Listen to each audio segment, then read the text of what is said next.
여러분, 안녕하세요. 여러분들과 언제나 함께하는 편안한 방송 주식부자 주부입니다. 여러분의 시간은 금입니다. 1.5배속으로 보시기 바랍니다. 혼자서는 삼성전자를 장기 투자하는 것은 불가능합니다. 긴 세월을 견딜 수가 없고요. 함께 가야 우리가 멀리 갈 수 있습니다. 그 길에 제가 동행하도록 하겠습니다. 이번 시간에는 충격적인 보고서 나왔습니다. 삼성전자 2024년까지 TSMC에 독주 막지 못한다. 과연 그럴까요? 라는 내용에 대해 이야기를 해보겠습니다. 여러분, 9월 20일 월요일입니다. 오늘 하루도 행복하고 즐겁게 잘 보내시기 바랍니다. 여러분, 추석 하루 전날이 되겠습니다. 행복한 한가위 명절, 추석 이브 잘 보내시기 바랍니다. 이렇게 즐거운 명절인 추석에 좋지 않은 소식을 전해드리게 되어서 송구스럽게 생각을 합니다. 하지만 삼성전자 주주라면 당연히 알고 가야 할 내용이라고 판단되어서 말씀을 드립니다.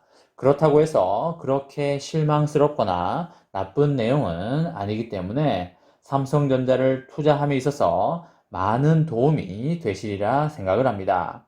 제 기준에는 투자를 함에 있어서 업사이드와 다운사이드를 모두 열어놓고 투자를 하는 게 맞다고 생각하고요. 그 기업의 장점과 단점을 모두 알고 투자를 해야 진정한 투자이고 올바른 투자라고 생각합니다.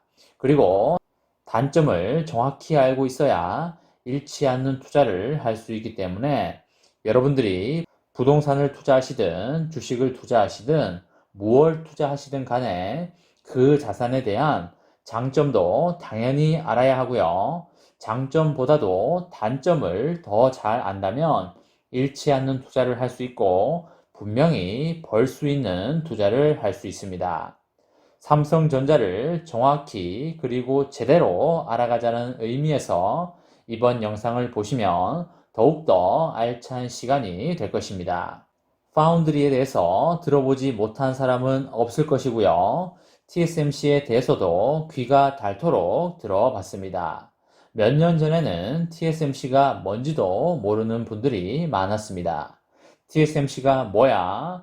먹는 거야? 라고 하시는 분들도 많이 있었습니다. 이제는 TSMC가 대만에 있는 파운드리 회사라는 것도 알고 있고요. 대만 북부의 신주시에 본사를 두고 있는 것도 알고 있습니다.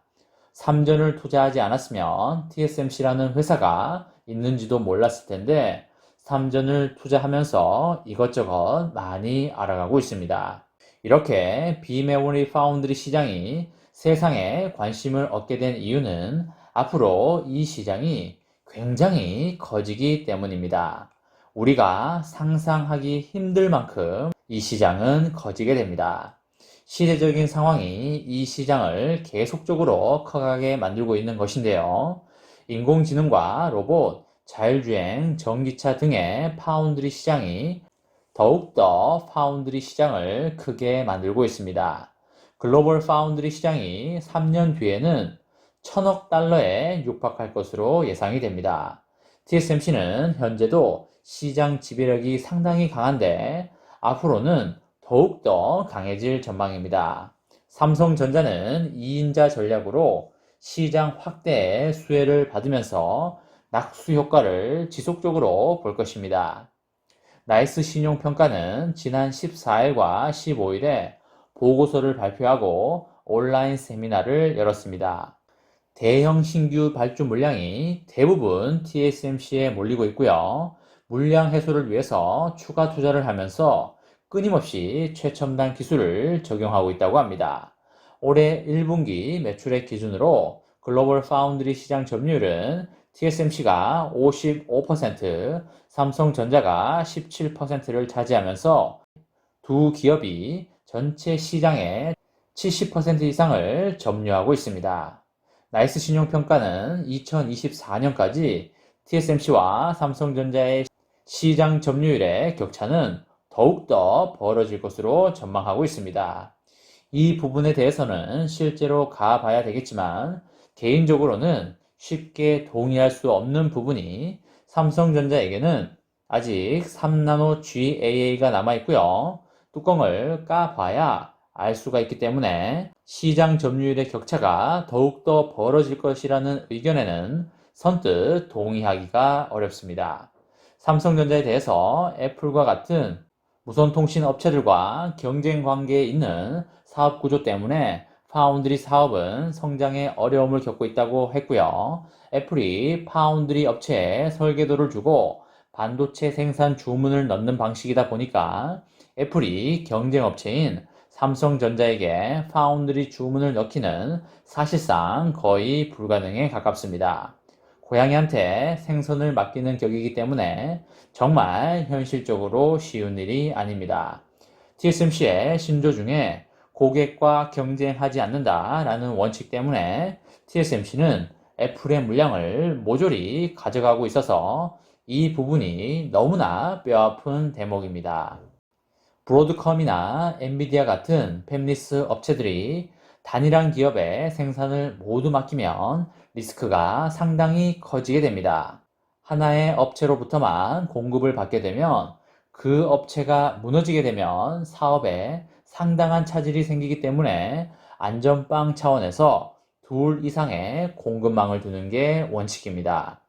발주 기업들은 일정 부분은 생산 기업을 다변화하는 전략을 취할 수밖에 없기 때문에 확실한 2위 기업인 삼성전자에게도 일정 부분 물량을 줄 것으로 보입니다.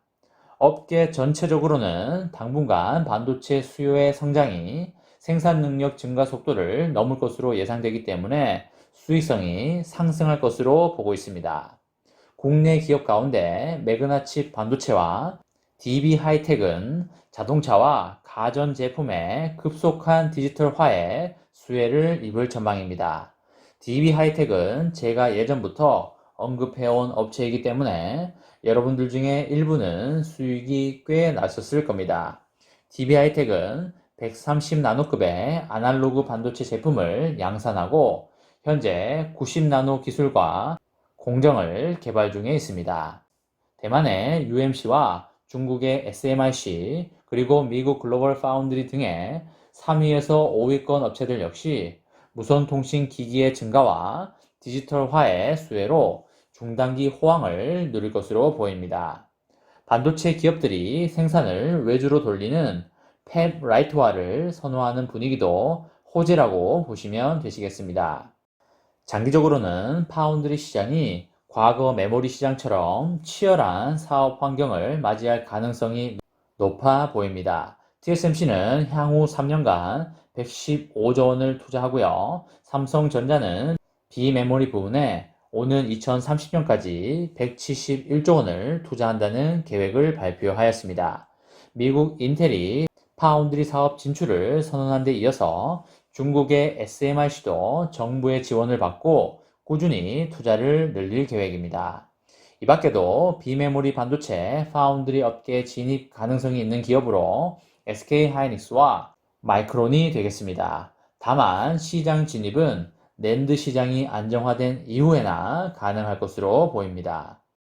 현재 파일럿 기술에 이른 1나노미터 기술까지의 공정 진화가 시장 수요를 획기적으로 흡수할 것으로 보이고요. 향후 3년에서 5년에 걸쳐서 현재의 수요 초과 상황은 상당 부분 해소될 것으로 그렇게 예상이 됩니다. 보고서에는 삼성전자가 24년까지 TSMC의 독주를 막지 못하는 걸로 나오고 있지만 삼성전자에게는 3나노 GAA 기술이 있고요. 삼성전자만의 지지 않는 DNA가 있습니다.